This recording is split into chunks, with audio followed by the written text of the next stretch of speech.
Sir मेरी screen visible है। Yes ma'am, आपकी स्क्रीन विजुअल है, कंटिन्यू कर सकते हैं।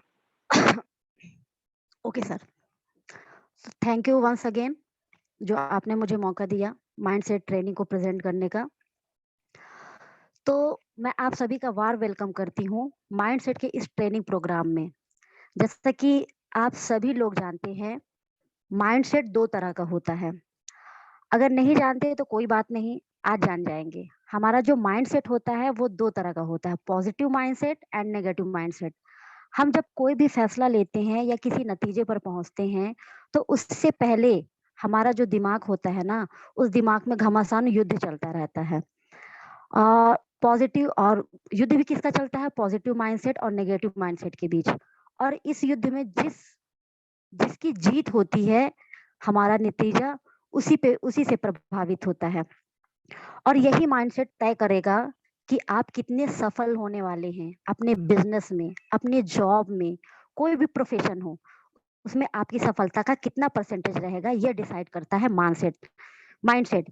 जैसे कि मैंने आपको बताया, हमारा जो माइंडसेट होता है वो दो तरह का होता है। एक दिमाग का वह हिस्सा होता है जो किसी भी समस्या को गंभीरता से सोचता है और उसका पॉजिटिव सॉल्यूशन बताता है। और चलिए इसे एक एग्जाम्पल के अकॉर्डिंग समझते हैं। जैसे कि एक शाम आप जैसे कि एक शाम टाइम आप वॉक करने के लिए निकले, और वॉक करते टाइम किसी ने आपसे बहुत कठिन आपसे सवाल पूछ लिया। तो सबसे पहले आप क्या करेंगे? आप में से कोई बता सकता है कि आप क्या करेंगे? चलिए कोई नहीं, मैं बताती हूँ। आप रुक जाएंगे। क्यों? क्योंकि आपका जो पॉजिटिव और नेगेटिव माइंडसेट है एक साथ दो काम नहीं कर सकता। इसका एक दूसरा इसका एक दूसरा हिस्सा भी होता है जो अपने आप काम करता है, और ये बहुत तेज और बहुत शक्तिशाली होता है कि हम जो भी काम करते हैं, सोचते हैं या मानते हैं, इस सब में इसकी बहुत अहम भूमिका होती है। अगर आपने ये सोच लिया कि ये काम हमसे नहीं होगा, तो आपका माइंड उसको स्कैन करके उस मैसेज को दे देगा, और फिर क्या होगा? क्या लगता है आपको? वो काम आपका होगा? बिल्कुल नहीं होगा। क्यों? क्योंकि आपने ही तो उसको मैसेज दिया था। आप लोगों को समझ में आया कि सारा खेल, आप लोगों को, जैसे मैं बता रही, आप लोगों को समझ में आया कि ये सारा खेल किसका है? ये सारा खेल जो है ये पूरा माइंडसेट का है। जैसा सोचोगे वैसा ही पाओगे। तो यहाँ पर मैं बात करने वाली हूँ 6 पैरामीटर की, और यही 6 पैरामीटर तय करते हैं कि आप कितने सफल होने वाले हो अपने जिंदगी में, अपने व्यवसाय में, वेस्टीज के इस बिजनेस में। यही 6 पैरामीटर तय करेंगे। और जो सबसे पहला पैरामीटर है वो है सपने देखना, बिग ड्रीम। सपना सपना भी कैसा? सपना भी ऐसा जो आपको सोने ना दे, जिसको पाने के लिए आपकी नींद हराम हो जाए, आपको मेहनत करनी पड़े। मान लो मेरा सपना है क्राइस्ट रेडिमर स्टैचू देखने का। अब आप में से बहुत लोग सोच रहे होंगे ये कौन सा स्टैचू है भाई? मैं आपको बता दूं, ये दुनिया के 7 अजूबों में से एक अजूबा है जो ब्राजील में स्थापित है। ईसा मसीह की एक प्रतिमा है जो दुनिया की सबसे ऊंची मूर्तियों में से एक है। अब इसको देखने के लिए मुझे क्या करना होगा? मुझे दिन रात मेहनत करनी होगी। हाँ, तब तो मेरा ये सपना पूरा होगा। अगर मैं मेहनत नहीं करूंगी तब मेरा सपना कहाँ से पूरा होगा? तब लोगों को बताने में और जितने भी सपने को पूरा करने में जितने भी प्रॉब्लम आएगी, तो उन प्रॉब्लम को फेस करते हुए जब हम अपने सपने को पूरा करेंगे, तब लोगों को बताने में मजा आएगा। तब तो लोग हमारी बातें करेंगे। ये होता है बड़ा सपना, ना कि ये कि आपको आज डेयरी मिल्क खाना है और आपने क्या किया, घर से बाहर निकले और 10 या 20 कदम की दूरी पे आपके आसपास जो दुकान है वहां से आपने डेयरी मिल्क खरीदा और खा लिया। ये सपना थोड़ी होता है। ये तो होता है कि हमारी इच्छा होती है, कि हमारी इच्छा थी डेयरी मिल्क खाने की, हम गए और खरीदे और खा लिए। ये सपना नहीं होता। सपना तो वो होता है जो आपका सुख, आपका चैन, आपकी नींद सब छीन ले, वो होता है सपना। और जब वो अचीवमेंट आप हासिल कर लेंगे, तब जो खुशी होगी ना, वो खुशी अलग ही लेवल की होगी। तो अभी तक हम सक्सेस का जो पहला मंत्र था, हम उसकी बात कर रहे थे। अब आप जैसे देख रहे हो सक्सेस का दूसरा मंत्र पेशेंस। पेशेंस बहुत ज़रूरी है हर फील्ड में। मैं आपको बता दूँ, अगर पेशेंस नहीं होगा, तो आप किसी भी फील्ड में सक्सेस नहीं हो पाओगे। अब मैं आपको बताती हूँ ये सब्र क्यों ज़रूरी है। मान के चलो आपने सपना देखा, सपना भी कैसा देखा? छोटा-मोटा नहीं, बहुत बड़ा सपना देखा आपने और उस सपने को पूरा करने के लिए आपने अपनी नींद त्याग दी। आपने जी तोड़ मेहनत की। जब आपने सपना बड़ा देखा, तो सब्र भी तो आपका बड़ा होना चाहिए। ये नहीं कि आपने बड़ा सपना देख लिया और पेशेंस है ही नहीं, तो आपका सपना क्या खाक पूरा होगा? बिल्कुल पूरा नहीं होगा। सपना पूरा करने के लिए पेशेंस का होना बहुत ज़रूरी है। अगर पेशेंस नहीं होगा, तो आप अपने सपने को कभी अचीव नहीं कर पाओगे। अब मैं आपको एक स्टोरी सुनाती हूँ। आप लोग ध्यान से सुनिएगा। बहुत ही अच्छी स्टोरी है और बहुत कुछ इस स्टोरी से आपको सीखने को मिलेगा। महज़ 9 साल का एक लड़का था, सिर्फ़ 9 साल का, और 9 साल की उम्र में उसकी माँ की डेथ हो गई। अब आप लोग ध्यान से सुनिएगा, बहुत अच्छा लगेगा आप लोगों को। 21 साल की उम्र होते-होते वो अपने पिता से अलग हो गया। 23 साल की उम्र में उसे नौकरी से निकाल दिया गया। 24 साल की उम्र में बिज़नेस में वो फेल हो गया।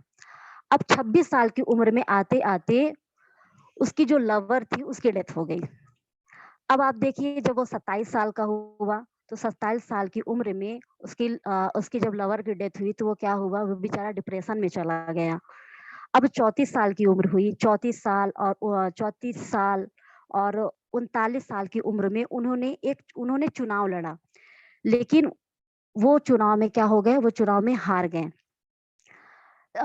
वो चुनाव में हार गए और जब उनकी उम्र 45 साल की हुई, 45 साल की उम्र में उन्होंने सीनेट का चुनाव लड़ा और सीनेट का जब चुनाव उन्होंने लड़ा, तो उसमें भी वो हार गए। उनको कहीं से कोई जीत नहीं मिली। ना 34 साल की उम्र में जो चुनाव लड़े, उसमें उनको जीत हासिल हुई, ना 39 साल की उम्र में, ना 45 साल की उम्र में। अब देखिए उन्होंने क्या किया, 47 साल की उम्र में फिर से उन्होंने कोशिश की। उन्होंने फिर कोशिश की कि शायद मैं फिर से कोशिश कर रहा हूँ, शायद मैं जीत जाऊँ।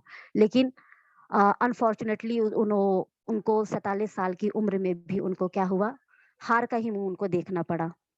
और फिर जब वो 49 साल की उम्र में 49 साल की उम्र में जब वो पहुँचे, तो उन्होंने फिर से सीनेट का दोबारा चुनाव लड़ा और जब वो दोबारा चुनाव लड़े, तो क्या हुआ, वो फिर से हार गए। अब आप देखिए इतने साल से वो मेहनत कर रहे हैं, इतने साल से चुनाव लड़ रहे हैं। 26 साल की उम्र से उन्होंने चुनाव लड़ना स्टार्ट किया और आज उनकी उम्र 49 साल हो गई और 49 साल की उम्र में उनको एक भी जीत हासिल नहीं हुई। वो हारते ही गए, हारते ही गए। अब क्या हुआ, अब वो सोचे कि एक बार फिर से ट्राई करना चाहिए। उन्होंने फिर से ट्राई किया। उनकी उम्र हो गई थी उस टाइम पे 51 साल की। जब वो 51 साल की उम्र हुई, तो उन्होंने फिर से चुनाव लड़ा और आप देखिए वो 51 साल की उम्र में अमेरिका के 16वें राष्ट्रपति बने। आप लोग जानते हैं 16वें राष्ट्रपति कौन थे?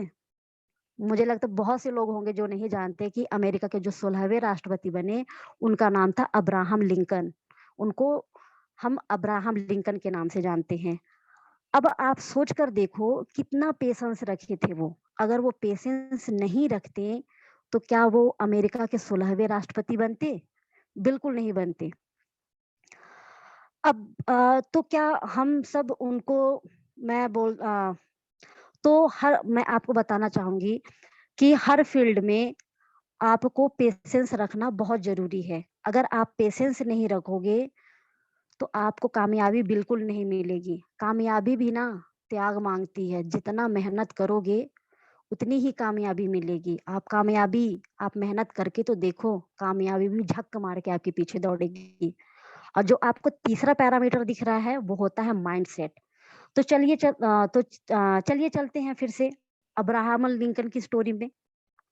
जैसे कि मैंने आपको बताया अब्राहम लिंकन 26 साल, 27 साल, 34 साल, 39 साल, फिर उसके बाद 45 साल, फिर 47 साल, 49 साल की उम्र तक उन्होंने चुनाव लड़ा और लड़ते गए। 49 साल के बाद 51 साल की उम्र में अगर उनके दिमाग में अगर मान के चलो अगर थोड़ी-सी भी अगर नेगेटिविटी आ जाती, तो क्या लगता है आपको? वो अमेरिका के 16वें राष्ट्रपति बनते?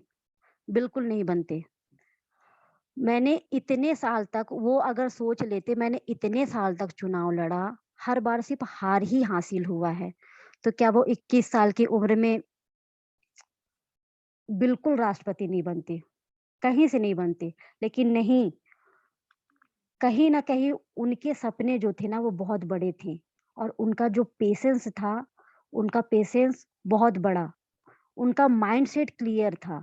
तब तो वो जाकर अमेरिका के राष्ट्रपति बने। उन्होंने कितने साल तक सब्र रखा, आप सोच कर देखिए कितने साल तक उन्होंने सब्र रखा। अगर उनकी जगह आप और हम होते ना, तो मुझे लगता है कि हम हार ही गए होते।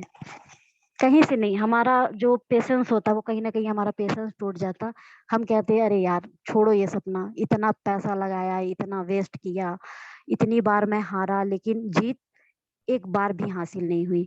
लेकिन उन्होंने अपने पेशेंस को ज़िंदा रखा और ज़िंदा रखा तो उसका नतीजा आप देखिए, उसका नतीजा उनको ये मिला कि वो अमेरिका के 16वें राष्ट्रपति बने।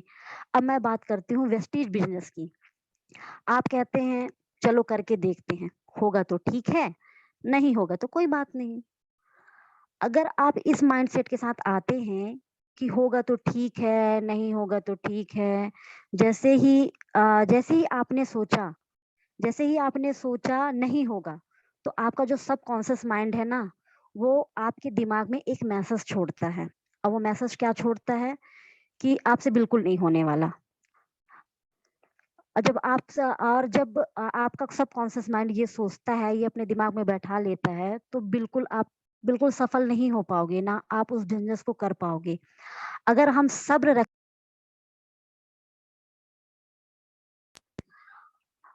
सॉरी अगर हम सब्र रख लिए 2 या 2 से 3 साल तक, तभी हमें सफलता मिलेगी, अदरवाइज़ हमको कोई सफलता नहीं मिलने वाली।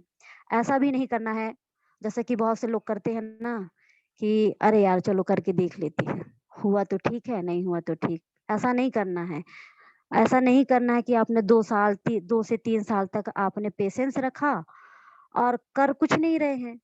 सिर्फ़ क्या कर रहे हैं, खा रहे हैं और सो रहे हैं, तो सफलता कहाँ से मिलेगी आपको? कहीं से नहीं मिलने वाली। उसके लिए आपको उसके लिए आपको माइंडसेट आपका क्लियर होना बहुत ज़रूरी है। आपको आपका पेशेंस रखना बहुत ज़रूरी है। जब आप ये सब कर लिए ना, तो आपको सफलता ज़रूर मिलेगी। हमने अभी तक 3 पैरामीटर देखे। अब बात करते हैं चौथे पैरामीटर की। जैसे कि आप देख रहे हैं चौथा पैरामीटर जो है एक्टिविटी। एक्टिविटी अब सोचिए मैं आपको अ, फर्स्ट पैरामीटर पर लेकर चलती हूँ।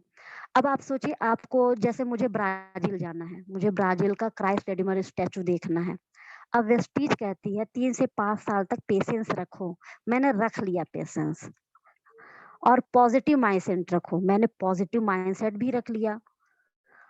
अब वेस्टीज में जुड़ी हूँ तो ब्राज़ील तो जाना ही जाना है। मैंने क्या किया, मैंने तीनों की तीनों पिलर को मैं फॉलो कर रही हूँ, लेकिन मैं काम नहीं कर रही हूँ। तो क्या लगता है आपको? मुझे ब्राज़ील जाने का मौका मिलेगा? बिल्कुल भी नहीं मिलेगा। एक्टिविटी नहीं कर रही तो आपको क्या लगता है? आप जो सोच रहे हो, आपको बहुत से जैसे मेरा सपना है ब्राज़ील जाने का। अब मैं सब कुछ सोच तो रही हूँ, माइंडसेट भी क्लियर है मेरा और मेरा ड्रीम भी बहुत बड़ा है, लेकिन मैं क्या कर रही हूँ, मैं एक्टिविटी नहीं कर रही हूँ। तो मेरा सपना क्या पूरा होगा? बिल्कुल भी पूरा नहीं होगा। ये जो चारों पैरामीटर है, मैं आपको बताऊँ ये चारों पैरामीटर बहुत इम्पोर्टेंट हैं। हमने सपने बड़ा देखा, है ना? पेशेंस भी रखा, माइंडसेट भी हमारा क्लियर है। सात के सातों काम जैसा कि वेस्टीज कहती है आपको 7 काम करने हैं। मैंने सातों के सातों काम किए। हन अब जो काम हमें इस प्लेटफ़ॉर्म में बताए गए हैं, वो काम हमने किए। अगर वो काम हम नहीं कर रहे हैं, तो आपको सफलता क्या लगता है आपको सफलता मिलेगी? बिल्कुल भी नहीं मिलेगी। मैं बात कर रही हूँ एक्टिविटी की। अगर आप काम नहीं करोगे, तो आपको सफलता नहीं मिलेगी। चलिए एक एग्ज़ाम्पल के अकॉर्डिंग इसको समझते हैं। मेरे पास एक कील है और मुझे उस कील को दीवार पर डालनी है। मेरे पास पेशेंस भी है और 5 से 10 मैं जानती हूँ कि 5 से 10 मिनट लगने वाला है। पॉज़िटिव माइंडसेट भी है और कील दीवार के अंदर जाएगी ही जाएगी, मैंने ये सोच भी लिया। मगर मैं हैम्बरिंग नहीं कर रही हूँ, मैं इसको ठोक नहीं रही हूँ। तो क्या लगता है आपको वो कील दीवार पर जाएगी? बिल्कुल नहीं जाएगी। क्यों? क्योंकि हम 3 पैरामीटर पर काम कर रहे हैं, पर चौथे पैरामीटर पर काम नहीं कर रहे हैं। तो सफलता आपको मिलेगी? बिल्कुल सफलता आपको नहीं मिलेगी। जब तक आप हैम्बरिंग नहीं करोगे, तब तक आपकी कील दीवार के अंदर बिल्कुल नहीं जाएगी और आपको सफलता वहाँ पास बिल्कुल नहीं मिलेगी। तो अब बात करते हैं नॉलेज की। अब नॉलेज नॉलेज हर फील्ड में होना बहुत ज़रूरी है। आप किसी भी फील्ड में जाओ, अगर आप अ, फॉर एग्ज़ाम्पल अगर आप किसी कंपनी को जॉइन कर रहे हो, उस कंपनी का क्या काम है, क्या काम नहीं है, उसके बारे में अगर आपको नॉलेज नहीं दिया गया है, तो क्या लगता है आपको आप वहाँ का काम सीख पाओगे? वहाँ आप टिक पाओगे? बिल्कुल नहीं टिकोगे, निकाल दिए जाओगे आप। तो हर फील्ड में नॉलेज होना बहुत ज़रूरी है। तो अभी मैंने आपको एग्ज़ाम्पल दिया कील का, ह मैंने आपको कील का एग्ज़ाम्पल दिया, तो मैं आपको बताना चाहूँगी, अभी मैं चारों काम कर रही, हैम्बरिंग भी कर रही, पर मैंने हैम्बरिंग भी कर रही, मेरा माइंडसेट भी क्लियर है, पेशेंस भी है और मेरा सपना तो आप लोग जान ही रहे हैं मेरा सपना कितना बड़ा है। लेकिन मैं क्या कर रही हूँ, मैं हैम्बरिंग नहीं कर रही हूँ। पर मैं क्या कर रही हूँ, मैंने कील को क्या है ना, मैंने कील को उल्टा पकड़ा है। तो आप बताइए कील दीवार पर जाएगी? बिल्कुल नहीं जाएगी कील दीवार पर। क्यों? क्योंकि मुझे नॉलेज नहीं है कि कील कैसे पकड़नी है। मैंने कील को उल्टा पकड़ रखा है। जब मैंने कील को उल्टा पकड़ रखा है, तो आप बताइए मैं अपने पर क्यों लूँ? आप सब भी इतने सारे लोग हैं, आप लोग भी कील को उल्टा ठोक कर देखिए दीवार पर, बिल्कुल नहीं जाएगी, कहीं से नहीं जाएगी। तो नॉलेज होना बहुत ज़रूरी है। अगर आपके पास नॉलेज है कि कील को मैं सीधा पकड़ूँगा, फिर मैं हैम्बरिंग करूँगा, तो हमारी कील जो है डेफ़िनेटली दीवार पर जाएगी। और अब बात करते हैं 6 पैरामीटर की। छठवां पैरामीटर जैसे आपको दिख रहा है टारगेट। टारगेट बहुत ज़रूरी है और टारगेट क्यों ज़रूरी है, मैं आपको बताती हूँ। चलिए फिर इसको एग्ज़ाम्पल के थ्रू समझते हैं। आपको कील दीवार में डालनी है, ठीक है? मुझे नॉलेज भी है कि कील सीधी पकड़नी है, पर ये नहीं पता कि कील कितनी बड़ी डालनी है। कि उसमें हमारा फैमिली फ़ोटो का जो बोर्ड होता है, आपको फैमिली फ़ोटो बोर्ड लगाना है ना, तो उसके लगाने के लिए आपको क्या उसका नॉलेज होना चाहिए कि आपको कितनी बड़ी कील डालनी है कि हमारा फैमिली फ़ोटो जो बोर्ड है वो उसमें आ जाए। मेरा वहाँ पास क्या है, मेरा टारगेट क्या है, वह मुझे पता ही नहीं है। अब जब लक्ष्य नहीं पता है, तो बहुत मुश्किल हो जाता है काम करना। तो टारगेट का होना ना बहुत ज़रूरी है। यही हमारा वेस्टीज बिज़नेस कहता है। जब आप वेस्टीज जॉइन करते हैं, तो आपको क्या दिखता है? वो सफलता, वो सपने जो आपने देखा है या फिर उसके आस-पास फैले हुए नेगेटिविटी, जो आपके पास प्रॉब्लम आती है। अगर आपको वो नेगेटिविटी नज़र आता है, तो आप अपने लक्ष्य को कभी पार नहीं कर पाओगे। आपका टारगेट होना बहुत ज़रूरी है। अगर आप अपने टारगेट को लॉक नहीं करोगे, तो बहुत मुश्किल हो जाएगा सफलता पाना। इस 6 के 6 पैरामीटर में से एक भी पैरामीटर अगर आपका कमज़ोर पड़ा ना, तो आप सफल बिल्कुल नहीं हो पाओगे। अगर आप ये 6 पैरामीटर में से आप ये 6 पैरामीटर को लेकर आप चलते हो, तो ये 6 पैरामीटर ही आपको सफलता की उस सीढ़ी पर, उस पायदान पर लेकर जाएँगे, जहाँ आप पहुँचना चाहते हैं। अब मैं बात करती हूँ व्हाट इज़ अ माइंडसेट। जैसा कि आपको दिख रहा है, यहाँ पास लिखा है बड़े-बड़े बोल्ड अक्षरों में लिखा है व्हाट इज़ अ माइंडसेट। अब माइंडसेट होता क्या है? चलिए माइंडसेट को जानने के लिए पहले मैं आप ये सुनिए कि सफलता आपको बाद में मिलेगी। सफलता आने से पहले सफलता का माइंडसेट होना बहुत ज़रूरी है। अगर आपका माइंडसेट क्लियर है ना, तो ही आप सफल होगे, अदरवाइज़ फेल हो जाओगे। अब ये माइंडसेट क्या है, जैसा कि मैंने आपको पहले ही बताया, ये 2 तरह के होते हैं, पॉजिटिव माइंडसेट और नेगेटिव माइंडसेट। पॉजिटिव माइंडसेट क्या लेकर चलता है? पॉजिटिव माइंडसेट जो होता है ना, वो कहता है पॉजिटिव माइंडसेट लेकर अगर आप चलते हैं, तो आप जैसे देख रहे हैं यहाँ पास आपको विनर नज़र आ रहा होगा। अगर आप पॉजिटिव माइंडसेट के साथ अगर चलते हैं या फिर कोई काम करते हैं, तो अ, आप उसमें ज़रूर सफलता हासिल करोगे। आप वहाँ पास विनर होगे। और नेगेटिव माइंडसेट के साथ अगर आप चलेंगे, तो आप अपने फील्ड में फेल हो जाओगे, यानी आप लूज़र कहलाएँगे। फॉर एग्ज़ाम्पल देखिए, क्रिकेट गेम में कभी आपने सुना है, आप आधा जीत गए या आधा हार गए? नहीं, या तो आप जीतेंगे या आप हारेंगे। यहाँ मैं आपको बताऊँ, कोई भी ऐसा फ़ील्ड नहीं है या फिर कोई भी ऐसा बिज़नेस नहीं है, जहाँ आप विनर और लूज़र कहलाते हैं। मतलब हर फ़ील्ड में आपको विनर और लूज़र नज़र आएँगे, लेकिन यहाँ आपको इस वेस्टेज बिज़नेस में आपको ऐसा कुछ भी नज़र नहीं आएगा। मैं आपको बताती हूँ जो चौथी स्लाइड हमारी इम्पोर्टेंट माइंडसेट पॉइंट्स। अब देखिए आपको जैसा दिख रहा है, your business needs some priority. अब आप सोचते प्रायोरिटी, अगर प्रायोरिटी की मैं बात करूँ, जब वेस्टीज से आप जुड़ते हैं, तो यहाँ की सबसे बड़ी जो इनकम है वो चाहिए। यहाँ की सबसे बड़ी इनकम 17% आपको आना चाहिए, कंपनी का 17% आपको टर्नओवर आपको मिलना चाहिए, है ना? तो क्या लगता है आपको वो कब मिलेगी? जब आप काम करोगे। अगर आप काम नहीं करोगे तो क्या आपको 70% मिलेगा? बिल्कुल नहीं मिलेगा आपको। 70 क्या, आपको 4% भी नहीं मिलने वाला है। पर आपने काम कितना किया, डिपेंड करता है आपने काम कितना किया। आपने काम कुछ नहीं किया, आपको काम करना ही नहीं है और पैसे क्या? पैसे आपको चाहिए 5 से 10 लाख रुपए चाहिए। नहीं करना वेस्टीज कि आप इसको पहली प्रायोरिटी दो। वेस्टीज बिल्कुल नहीं कहता कि आप इसको पहली प्रायोरिटी दो। कम से कम आप इसको सेकंड, थर्ड या फोर्थ प्रायोरिटी तो दे सकते हैं। अगर आप इसको थर्ड, फोर्थ प्रायोरिटी भी नहीं दोगे, तो क्या लगता है आपको, जो आपने सपने देखे हैं कि मुझे मंथ के 5 से 10 लाख रुपए आए, वो आपको आएँगे? बिल्कुल नहीं आएँगे। आपको इसको प्रायोरिटी देनी पड़ेगी। अगर आप इसको फर्स्ट प्रायोरिटी नहीं दे सकते हैं, तो कम से कम उसको फोर्थ प्रायोरिटी तो दीजिए।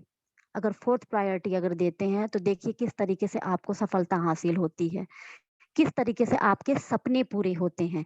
अब मैं एग्ज़ाम्पल की मैं बात करूँ, तो आप जैसे जानते हैं 135 करोड़ की आबादी वाला हमारा भारत देश है। अगर यहाँ सब के सब 135 के 35 करोड़ लोग अगर डॉक्टर बन गए, तो आप लोग खुद ही सोचिए क्या होगा? क्या होगा? सारा का सारा बैलेंस बिगड़ जाएगा। अगर लोग नेटवर्कर नहीं बन सकते, जैसे मैं आपको बता रही हूँ, ये नेटवर्क मार्केटिंग का बिज़नेस है। अगर यहाँ लोग नेटवर्कर नहीं बन सकते, अगर सब बन गए, तो आप सोचिए सब्जी कौन बेचेगा? खेती कौन करेगा? और जो मैंने आपको इससे पहले मैंने आपको बताया कि डॉक्टर्स पूरा 135 करोड़ के 35 करोड़ लोग अगर डॉक्टर बन गए, तो वो जो डॉक्टर लोग जो टूल्स यूज़ करते हैं ना, लोगों को चीड़-फाड़ करने के लिए, तो वो टूल्स को कौन तैयार करेगा? तो हम क्या कर सकते हैं? हम सिर्फ लोगों को बता सकते हैं। जुड़ना ना जुड़ना उनके ऊपर डिपेंड करता है। और क्यों सारे के सारे लोग नेटवर्कर बन जाएँ? हमारे बिज़नेस में ना, मैं जैसे आप देख रहे हो कि big businessman has least ego and they are very humble. हमारे बिज़नेस में ना कहीं से कोई ईगो की जगह नहीं है। मानो आपने किसी को कॉल किया, फॉर एग्ज़ाम्पल ले लो, आपने किसी को कॉल किया, उसने आपका कॉल कट कर दिया, तो आप क्या सोचते हो? उसने मेरा फ़ोन कट कर दिया, उसकी इतनी हिम्मत, उसने मेरा फ़ोन काटा, अब लगाए बेटा वो फ़ोन। अब मैं बताती हूँ उसको। मैं खुद उसका फ़ोन नहीं उठाऊँगी। तो यहाँ पास क्या आ जाता है? यहाँ पास ईगो आ जाता है। आपका ईगो आ गया। क्या आप ये सोच कर देखो, क्या आप देखने गए थे कि वो कहाँ बिज़ी है?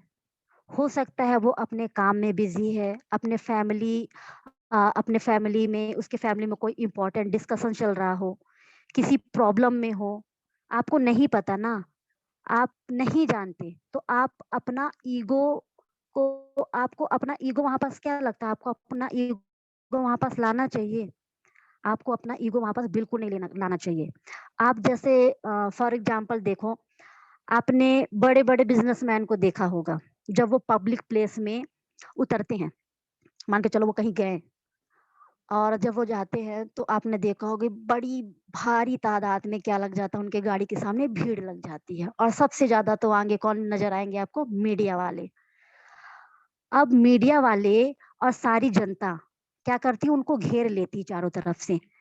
क्या आप ये सोचो, क्या वो उनको थप्पड़ मारकर हटने को कहते हैं? भाई वो इतने बड़े बिज़नेसमैन हैं, वो चाहे तो मीडिया वाले को या फिर पब्लिक के जितने भी लोग हैं, उनको एक थप्पड़ मारकर उनको हटा दें, बोले चल निकल इधर से। तो आपको क्या लगता है वो मारते हैं? बिल्कुल नहीं। बड़े-बड़े लोगों में ना ईगो नहीं होता है और होना भी नहीं चाहिए। अगर आप बड़ा बनना चाहते हैं, तो ईगो को ना साइड में रख कर चलना होगा। ईगो को साइड में भी मत रखो। ईगो को आप क्या करो निकाल कर फेंक ही दो। अगर ईगो रख के चले आप ना तो बिल्कुल सफल नहीं हो पाओगे। ना इस बिज़नेस में, ना किसी और बिज़नेस में। और इस स्लाइड में और मैं इस स्लाइड में मैं लास्ट बात करना चाहूँगी चैलेंज की। जैसे कि आप देख रहे हो your journey is going to be full of challenges. जब आपके सपने बड़े होते हैं, आप इसको ध्यान से समझना। जब आपके सपने बड़े होते हैं तो चैलेंज भी आपके बड़े आएँगे, चैलेंजेस भी आपके पास बहुत बड़े-बड़े आएँगे। मुश्किलें भी आएँगी। अब इन मुश्किलों से आपको निपटना कैसे है? ये होता है क्या? इसको क्या कहते हैं हम? इसको कहते हैं आर्ट। अब चैलेंज तो आपको हर फील्ड में आएगा। आप किसी भी फील्ड में जाओ, चाहे आप सब्जी बेचने जाओ, चाहे आप दूध बेचने जाओ, चाहे आप एक दुकान खोलकर ही क्यों ना बैठ जाओ। अगर आपको कहीं ऐसा कोई भी बिज़नेस, कोई भी ऐसा फील्ड नहीं है जहाँ पास आपको चैलेंज नहीं आएगा। आपको हर एक फील्ड में आपको चैलेंज मिलेगा। चाहे आप जो काम करें, डिपेंड करता है आप उस चैलेंज को फेस कैसे करते हैं। आपके अंदर अगर फेस करने की पावर आ गई ना, तो बाय गॉड आप सफल हो जाओगे हर फील्ड में। मैं नहीं कहती आप वेस्टीज में ही आप सफल हो।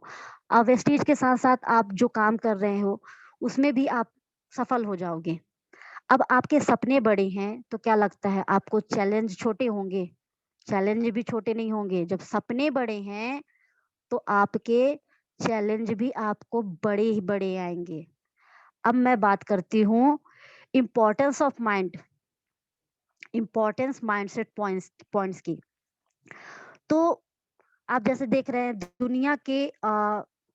दुनिया के हर फील्ड में जीतने वाले और हारने वाले होते हैं। एकमात्र ऐसा फील्ड है नेटवर्क मार्केटिंग। नेटवर्क मार्केटिंग ही एक ऐसा फील्ड है जहाँ हारने वाले नहीं होते। यहाँ हारने वाले की जगह क्या होते हैं? क्विटर्स होते हैं, जो क्विट करते हैं। यहाँ हारने वाला आपको कोई नहीं मिलेगा। यहाँ आपको क्या मिलेंगे? क्विटर्स मिलेंगे, जो इस बिज़नेस को क्विट करके चले जाते हैं। जैसे आप देख रहे हैं 6 month from start our very circular with maximum business suicide rates. जैसे स्टार्टिंग के 6 मंथ में ज़्यादा से ज़्यादा लोग सुसाइड कर लेते हैं। अब सुसाइड वो वाली नहीं सुसाइड की मैं बात कर रही हूँ जो किसी ने क्या किया अपने अ, मान के चलो घर में कोई इश्यू हुआ, मम्मी-पापा से लड़ाई हो गई तो उसने क्या किया फांसी लगा लिया। आप जैसे देख रहे थे कि स्टूडेंट लोग बहुत ज़्यादातर फांसी कौन लगाते हैं, सुसाइड कौन करते हैं? स्टूडेंट करते हैं। मैं उस सुसाइड की बात नहीं कर रही हूँ। मैं उस सुसाइड की बात कर रही हूँ वेस्टीज मार्केटिंग की। बहुत से लोग आपको यहाँ ऐसे मिलेंगे जो वेस्टीज को छोड़ देते हैं। मैं इस सुसाइड की बात कर रही हूँ। वो वेस्टीज को छोड़ दिए क्योंकि उनके पास पेशेंस नहीं होता। जैसे मैंने आपको पहले बताया था, अगर आपको सक्सेस होना है, अगर आपके सपने बड़े हैं, तो आपके अंदर पेशेंस का होना बहुत ज़रूरी है। अगर आपके पास पेशेंस नहीं है, तो आप बिल्कुल सफल नहीं हो पाओगे। और हमें इस बिज़नेस में मैं आपको बताऊँ, हमें यहाँ लॉन्ग टर्म माइंडसेट के साथ आना है। अगर आप पेशेंस रखेंगे, तो ही आपके सपने पूरे होंगे।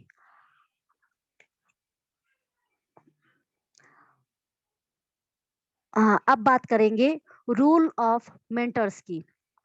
कई बार आपने सुना होगा कि आपका मेंटर्स हेल्प नहीं करता, आपकी सुनता नहीं है, उसको कुछ नहीं आता, उसकी एज मुझसे कम है, मैं इंजीनियर हूँ, मैं डॉक्टर हूँ, उससे ज़्यादा मैंने दुनिया देखी है, उससे ज़्यादा मुझको नॉलेज है। लेकिन आप बताओ, इस बिज़नेस में वो आपसे पहले आया है। जब वो आपसे पहले आया है, तो ज़ाहिर-सी बात है ना कि उसको नॉलेज भी आपसे ज़्यादा होगा। तो थोड़ा-सा रिस्पेक्ट देना बनता है अपने मेंटर्स को। आप म और मेंटर्स, और मैं आपको बताऊँ, मेंटर्स वो नहीं होता जिसने आपकी यहाँ आईडी लगा दी। मेंटर्स वो होता है जो आपको आगे ले जाएगा, आपको सब कुछ सिखाए। जब ऐसा मेंटर आपने चूज़ कर लिया ना, तो आप उसको कंप्लीटली क्या करो, आप उसको कंप्लीटली इसको सरेंडर कर दो।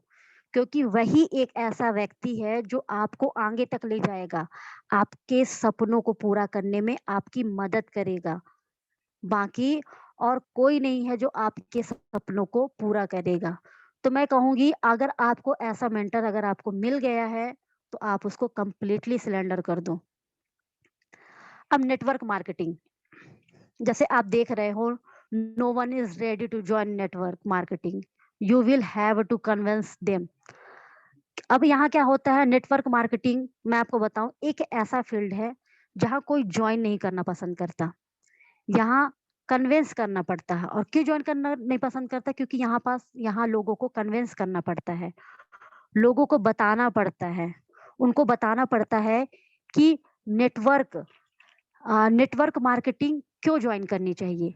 लेकिन दिक्कत क्या आती है? दिक्कत ये है कि कोई कन्विंस होना भी नहीं चाहता। अब इसका सॉल्यूशन क्या है? आप लोग सोच के देखो, इसका सॉल्यूशन क्या है? इसका सॉल्यूशन है सीखना। हमने अगर सीख लिया, हमने अगर नॉलेज ले ली, तब तो हम लोगों को कन्विंस कर पाएँगे। अगर हमने नॉलेज नहीं ली, तो हम लोगों को कन्विंस नहीं कर पाएँगे। जब हम कन्विंस करना सीख लेंगे, तब हम अपनी टीम बना पाएँगे। मैं आपको बताना चाहूँगी, जिसकी कन्विंसिंग पावर अच्छी हुई, वो बहुत जल्दी सब कुछ हासिल कर सकता है। हमारे देश के प्रधानमंत्री को ही ले लो आप। जैसा कि आप सब जानते हैं, प्रधानमंत्री नरेंद्र मोदी क्या करते थे? चाय बेचने का काम करते थे। अब सोचिए उनकी कन्विंसिंग पावर कितनी अच्छी और कितनी सॉलिड थी। तब तो वो लोगों को कन्विंस कर पाएँ। लोगों को कन्विंस कर पाएँ, तब तो आज हमारे भारत देश के प्रधानमंत्री बनकर बैठे हैं।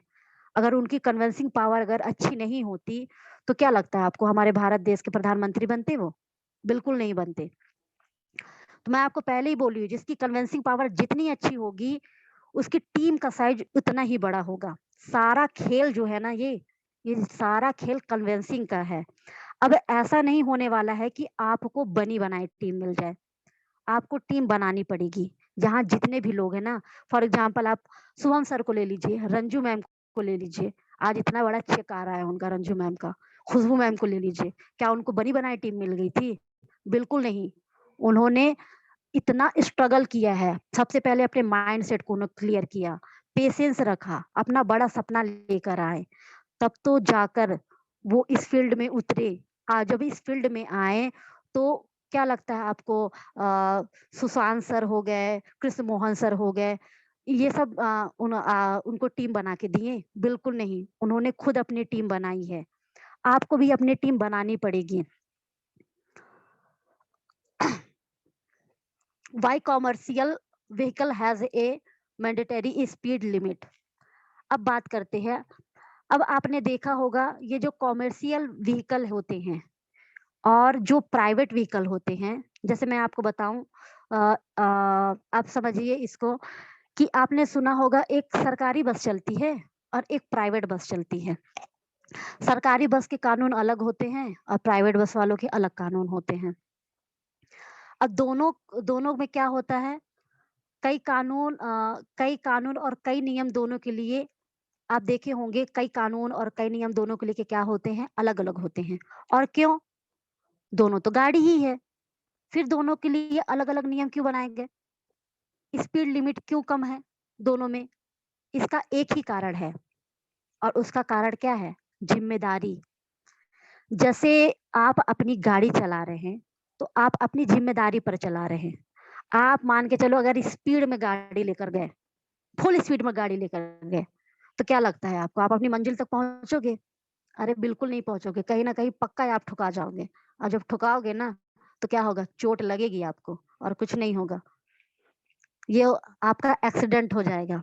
लेकिन जो कॉमर्शियल व्हीकल होती है उस पर बहुत जिम्मेदारी होती है आपको सुरक्षित छोड़ने की।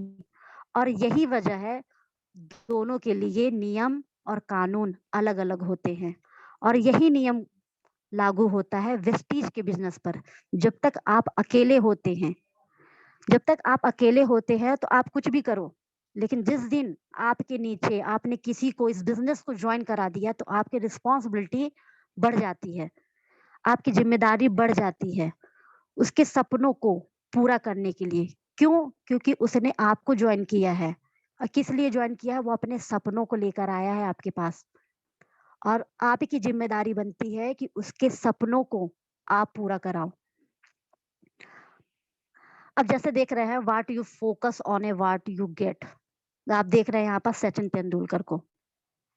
अब सचिन तेंदुलकर से आप सुनिए, सचिन तेंदुलकर से एक इंटरव्यू में पूछा गया कि जब आप ग्राउंड में आते हैं ना क्रिकेट खेलने के लिए, तो आपको वहां पास एक से एक बड़े बड़े फील्डर होते हैं, है ना? फील्डर होते हैं, और क्या होता है, आप कैसे मतलब वहां चौके छक्के लगाते हैं, जबकि वहां पास सारे लोग क्या रहते हैं, बढ़िया से बढ़िया खिलाड़ी मौजूद रहते हैं वहां पास। तो सचिन तेंदुलकर ने जवाब क्या दिया? कहाँ रहते हैं? मुझे तो कहीं नजर नहीं आते। उनको क्यों नजर नहीं आते?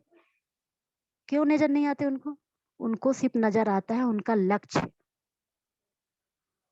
सिर्फ उनको उनका लक्ष्य नजर आता है कि मैंने इतने रन बनाने का टारगेट लेकर आया है, मुझे सेंचुरी मारनी है तो मैं सेंचुरी मारूंगा, मैं 100 बनाना है तो 100 बनाऊंगा। उनको उसको सचिन तेंदुलकर को क्या नजर आता है? सचिन तेंदुलकर को सिर्फ नजर आता है गैप, हर फील्डर के बीच में गैप, कि मैं कहाँ बल्ला घुमाऊं, किस साइड से बल्ला घुमाऊं और मेरी गेंद उधर जाए, और जब उधर गेंद जाएगी तो मुझे 4 रन या 6 रन मिलेंगे। ये सचिन तेंदुलकर का था। अब मैं आपको बताती हूँ, जब आप वेस्टीज में आते हैं तो आपको क्या नजर आता है? प्रॉब्लम। आपको प्रॉब्लम नजर आती है, या उस प्रॉब्लम का सोल्यूशन नजर आता है, या आपको अपने सपने नजर आते हैं? क्या नजर आता है आपको? मुझे तो मेरे सपने नजर आते हैं, और जितने भी लोग हैं मुझे लगता है सबको अपने सपने ही नजर आते हैं, इसीलिए आज इतने पेशेंस के साथ सुन रहे हैं।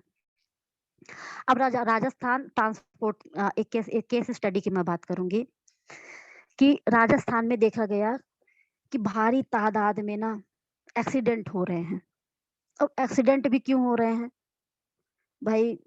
गलती कहीं ना कहीं ड्राइवर की होगी कि वो बहुत स्पीड से गाड़ी ले जा रहा है, इस वजह से एक्सीडेंट हो रहे हैं। कि रोड की गलती होती है, रोड टेढ़ी मेढ़ी है, इस वजह से रोड की गलती है और एक्सीडेंट हो गया। कहीं ना कहीं गलती जो होती है वो ड्राइवर की होती है। अब आप देखिए, step to solve this issue. अब देखिए, जब आ, आ, क्या बोलते एक्सीडेंट हो रहे हैं तो लोगों ने सॉल्यूशन क्या दिया? किसी ने बोला कि अच्छे से बस ड्राइवर को ना ट्रेन करो, हाँ, स्पीड लिमिट को कम करो। जो जो ड्राइवर एक्सीडेंट करता है उसको पनिशमेंट करो, उसको सजा दो, उसको कड़ी से कड़ी सजा दो। और जो बस ड्राइवर जो एक्सीडेंट नहीं करता है उसको रिवॉर्ड्स दो, मतलब उसको पुरस्कार से सम्मानित करो, उसको पैसे दो, उसको गिफ्ट दो। तो इससे क्या होगा, इससे एक्सीडेंट का जो रेशो है वो कम हो जाएगा। लेकिन यहाँ देखिए फाइनल सोल्यूशन क्या निकला। फाइनल सोल्यूशन ये निकलता है कि आप कुछ मत करो, आप बस ड्राइवर के सामने उसके फैमिली फोटोग्राफ आप लगा दो। अब जब आप फैमिली फोटोग्राफ लगा देते हो तो क्या होता है, वहां पास आपको ये देखने को मिलेगा कि उसका एक्सीडेंट होने का जो रेशो है वो कम हो जाएगा। अब कम क्यों हो जाएगा, वो इसलिए हो जाएगा क्योंकि उसको भी लगेगा अरे यार मेरे घर वाले हैं, मेरे बीवी है, मेरे बच्चे हैं, मेरे माँ बाप है, मुझे सुरक्षित पहुंचना है। अगर मैं सुरक्षित नहीं पहुंचूंगा, अगर मुझे कल को अगर कुछ हो गया तो मेरे घर वालों की जिम्मेदारी कौन उठाएगा, मेरे बच्चों को खिलाएगा कौन, मेरे बच्चों को पढ़ाएगा कौन, ये सारी जिम्मेदारी आ जाती है। अगर वो ये सारी चीजें नहीं सोचता तो उसका सबसे अच्छा सॉल्यूशन निकला कि वो बस ड्राइवर के सामने उसकी फैमिली फोटोग्राफ लगा दो। और उससे क्या हुआ, उससे ये देखने को मिला कि जो एक्सीडेंट होने का जो रेशो था वो कम हो गया। अब यही वेस्टीज कहता है, आप कहते हैं हम कल करेंगे, हम मीटिंग ज्वाइन कल करेंगे, प्लान कल दिखाएंगे, है ना। तो क्या होता है कि आपको आपको वहां सफलता मिलेगी, बिल्कुल नहीं मिलेगी। अब आप देखिए यहाँ पास स्नूज मॉर्निंग अलार्म, जैसे कि आप सबने सुबह सुबह अलार्म को स्नूज किया होगा, मैंने भी किया है और मैं करती भी हूँ स्नूज। मैं लगाती अलार्म 5 बजे का हूँ लेकिन उठती 7 बजे हूँ।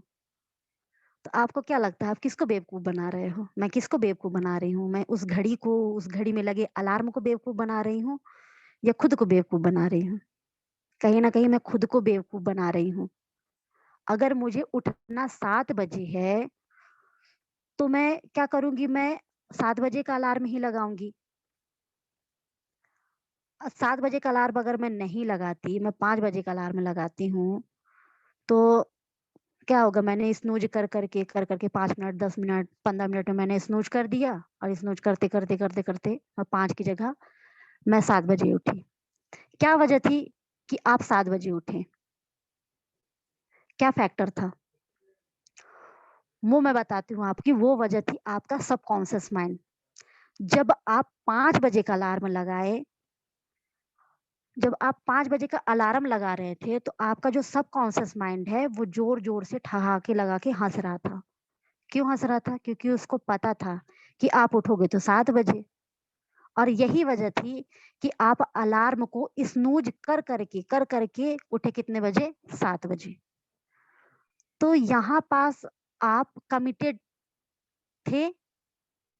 आप खुद सोचिए, क्या मैं कमिटेड थी, बिल्कुल नहीं थी। अगर मैं कमिटेड होती तो मैं 7 बजे की जगह मैं 5 बजे भी उठती। जिस टाइम आपको उठना होता है ना, मैं कहती हूँ जिस टाइम आपको उठना है आप उसी टाइम का आप अलार्म लगाए। ये नहीं कि आपने 5 बजे का अलार्म लगा लिया और आप 7 बजे 8 बजे उठ रहे हो। अब यही वेस्टीज कहता है, वेस्टीज कहता है कि आप प्लान दिखाओ आपका। जैसे मैं बोलती हूँ आपको प्लान दिखाना है, आपको सीएनटी ज्वाइन करनी है, आपका अपलाइन जो है आपको बार बार बोल रहा है कि आप मीटिंग ज्वाइन करो और सीएनटी करो, लोगों को प्लान दिखाओ, लिस्ट बनाओ, लेकिन आप क्या कर रहे हो, आप बिल्कुल नहीं कर रहे हो। आप किसको धोखा दे रहे हो, आप खुद को धोखा दे रहे हो, ना कि अपने अपलाइन को। और ये स्नूज करने की, मैं आपको बताऊं, ये जो स्नूज करने की आदत है ना, इसको अभी के अभी छोड़ दो। पूरी कोशिश करूंगी, मैं खुद कोशिश करूंगी कि ये स्नूज करने की जो आदत है मैं खुद इसको छोड़ दूं। मैं आपको बताऊं, किसी भी फील्ड, कोई भी फील्ड हो, उसको पूरा करना है ना, तो आपको सबसे पहले कमिटेड होना पड़ेगा। अगर आप कमिटेड नहीं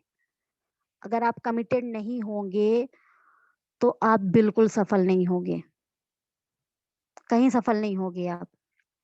अब आप जैसे देख रहे हैं रेड लाइट सबने कभी ना कभी जंप किया होगा। मैंने नहीं किया, लेकिन आप में से बहुत सारे लोग होंगे ऐसे जिसने जंप किया होगा।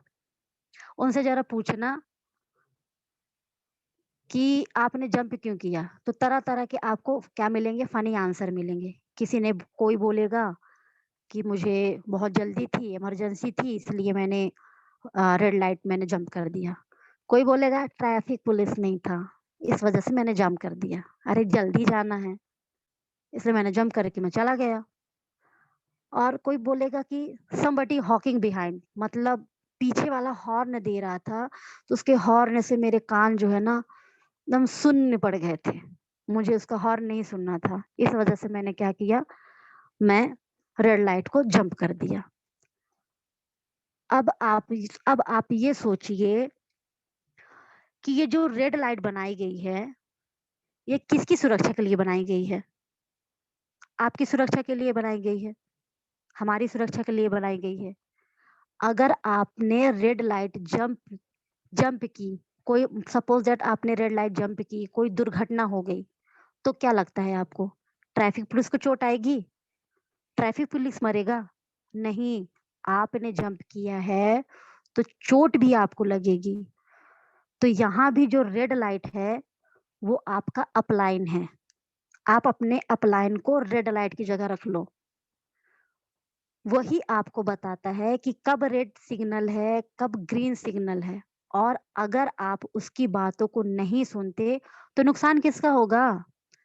नुकसान आपके अपलाइन का नहीं होगा। अरे उसको तो कितने मिल जाएंगे, वो कितने लोगों को प्लान प्रेजेंटेशन दिखा के ज्वाइन करा लेगा। हाँ, नुकसान किसका होगा? नुकसान आपका होगा, हमारा होगा। वो आपको करना है कि आपका अपलाइन आपको क्या कहता है, आपको सुनना है। उसकी बातों को अगर आप फॉलो करते हैं, तो आप वेस्टीज के बिजनेस में आप डेफिनेटली सफल होंगे। आपको सब कुछ वो मिलेगा जो आप सोच कर अपने सपने को लेकर यहाँ पर आए हैं। अब बात करते हैं, अगर आप पॉजिटिव माइंडसेट के साथ काम करते हैं, तो क्या होगा, हर समस्या का आपको समाधान आपके पास होगा। अब जो जीतने वाले होते हैं, जैसे आप एग्जाम्पल ले लीजिए सोनू शर्मा सर का, वो इस बिजनेस में क्या लेकर आए? वो इस बिजनेस में पॉजिटिव माइंडसेट लेकर आए। उनको क्या लगता है कि उनके पास प्रॉब्लम नहीं आती होगी, उनके पास भी प्रॉब्लम आती है, लेकिन उस प्रॉब्लम को वो प्रॉब्लम ना समझकर उसका सॉल्यूशन ढूंढते हैं कि इसका सॉल्यूशन क्या निकलेगा। अगर आपको इस बिजनेस में सफल होना है, तो आप अपना प्रॉब्लम लेकर आना, प्रॉब्लम को बताना, प्रॉब्लम को लेकर चलना, ये छोड़ दो। जिस दिन ये छोड़ दिए, जिसका इन प्रॉब्लम का आपने सॉल्यूशन ढूंढ लिया, तो आप सफल हो जाओगे।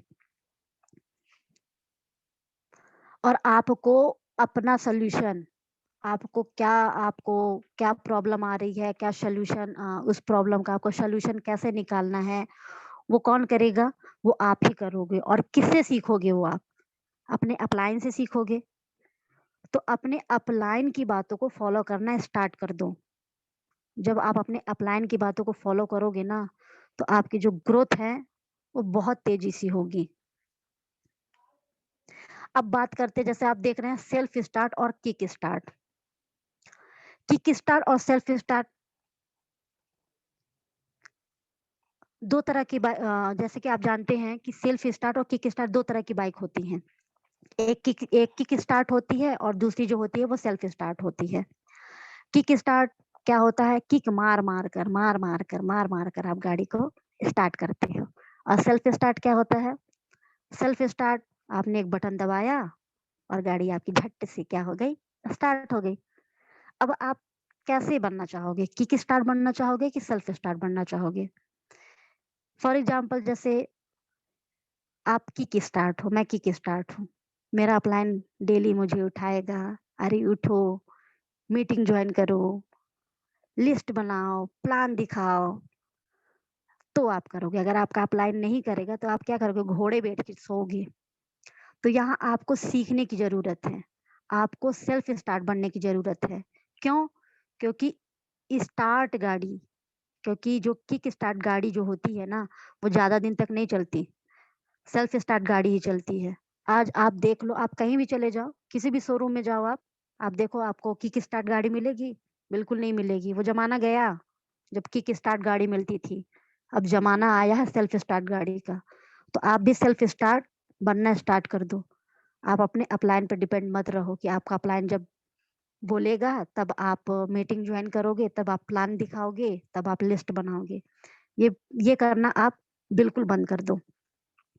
अब देख रहे हैं जैसे आप ग्रोथ सिस्टम होता है। अब आप देख रहे हैं अकॉर्डिंग बिफोर द टास्क। अगर आपको कोई टास्क दिया गया है और वो टास्क आपने समय से पहले पूरे कर दिया, तो ये होता है अकाउंटेबिलिटी। इसको हम कहते हैं अकाउंटेबिलिटी। हमने हमने जो टास्क लिया था, हमको जो टास्क दिया गया था, उसको हमने और जो समय दिया था उस टास्क को पूरा करने के लिए, जो हमको समय मिला था, उस समय को हमने क्या किया? उस समय से हमने पहले उस टास्क को हमने पूरा कर दिया। अब बात करते हैं रिस्पॉन्सिबिलिटी की। अगर आपका अपलाइन आपको कोई काम देता है, तो आपकी रिस्पॉन्सिबिलिटी बनती है कि आप उस काम को समय से पहले पूरा करो। क्यों? क्योंकि आपका अपलाइन ही आपको, जैसे मैंने आपको पहले ही बताया था, आपका अपलाइन ही है जो आपको आपके सपने पूरा करने में मदद करेगा। दूसरा और कोई व्यक्ति नहीं करेगा। क्रेडिबिलिटी। अगर आपका अपलाइन आपको कोई टास्क दिया है, तो क्या लगता है? वो अपने ग्रोथ के लिए दिया है? नहीं, वो आपके लिए है, आपके ग्रोथ के लिए है। ज़रूरत है बस अपने अपलाइन की बातों को फॉलो करना। फिर देखिए किस रफ्तार से, किस तेजी से आपकी ग्रोथ होती है। Must have a mentor. अब जैसे कि आप जानते हो, बहुत से लोग मुझे सुन रहे हैं, बहुत से लोग ये जानते हैं हमारी आईडी किसने लगाई, है ना? तो डिपेंड ये नहीं करता कि जिसने आपकी आईडी लगाई है वो आपका मेंटर है, मेंटर मेंटर है। नहीं, मेंटर हमेशा जो होता है वो एक्टिव होता है, इफेक्टिव होता है, ग्रोइंग होता है। आपके सारे प्रॉब्लम को सॉल्व करेगा, वो होता है मेंटर। वो मेंटर नहीं होता जिसने आपकी आईडी लगा दी। आपकी आईडी लगा दी, इसकी रिस्पॉन्सिबिलिटी, इसकी ज़िम्मेदारी खत्म। नहीं, जिस दिन आपको ऐसा मेंटर मिल गया ना, जो इफेक्टिव हो और एक्टिव हो, ग्रोइंग हो, तो आप ना आप आपको थोड़ा मैं आपको बताऊँ, जिस दिन आपको ऐसा मेंटर मिला, तो आपको कहीं न कहीं ऐसा मेंटर चूज़ करने के लिए थोड़ा आपको समय लगेगा। जब आपको एक्टिव और एक्टिव, इफेक्टिव और ग्रोइंग मेंटर आपको मिल गया, तो आप उसको क्या करो, आप उसको कंप्लीटली सरेंडर कर दो। खुद को आप उसको कंप्लीटली सरेंडर कर दो, क्योंकि वही है जो आपको आगे ले जाएगा। जो आपका मेंटर कहता है वो आपको करना है विथआउट एनी क्वेश्चन। तो देखिए आपकी कैसे फास्ट ग्रोथ होती है। आपका अपलाइन जो कहता जा रहा है, जो कह रहा है, बस उसकी बातों को आप फॉलो करते रहो और उसके कहने के मुताबिक आप चलते रहो। जो भी समस्या आती है आपके पास, जो भी प्रॉब्लम आती है आपके पास, तो उस प्रॉब्लम को आप क्या करो, अपने मेंटर से डिस्कस करो, उसकी बातों को सुनो और उसकी बातों को फॉलो करो। फिर देखिए किस तरह से आपकी आपकी ग्रोथ होती है। तो आई होप मैंने आप सबके माइंडसेट को क्लियर कर पाया होगा। तो thank you so much sir and wish you